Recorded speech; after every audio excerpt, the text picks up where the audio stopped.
ముందుగా అందరికీ కార్తీక పౌర్ణమి శుభాకాంక్షలు. నేనైతే కార్తీక పౌర్ణమి ఇలా జరుపుకున్నాను. ఒక చిన్న వ్లాగ్ అయితే షూట్ చేసుకున్నాను. 2025లో మనం ఇలా చేసుకున్నామని గుర్తుండడానికి.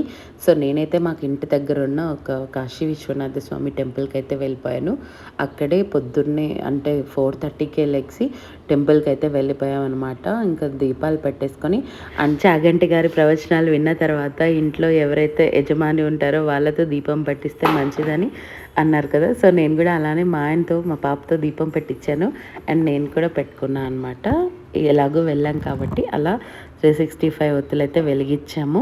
పూజ అయితే బాగా చేసుకున్నాము. సూర్యుడు ఉదయించక ముందే పూజ అనేది చేసేసుకోవాలి కాబట్టి చేసేసుకున్నాము. చాలామందికి స్కూల్స్ అయితే లీవ్ ఉన్నాయి, బట్ మాకైతే అంత ఆప్షన్ లేదు. ఖచ్చితంగా వర్క్ చేయాల్సిందే. మా పాపకు కూడా హాలిడే లేదు, మా ఆయనకు కూడా ఆఫీస్ అయితే ఉంది.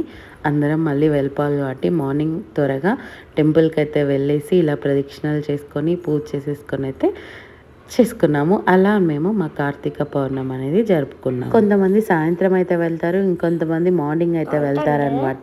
సో నేనైతే మార్నింగే వెళ్ళాను. మా మమ్మీ అయితే మార్నింగ్ వెళ్తేనే ఒక తృప్తిగా ఉంటుంది, అందుకోసం మార్నింగ్ వెళ్తాము.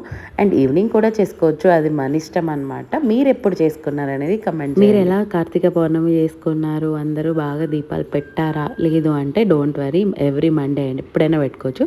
తులసమ్మ దగ్గర కూడా పెట్టుకోవచ్చు అనమాట. అదనమాట విషయం.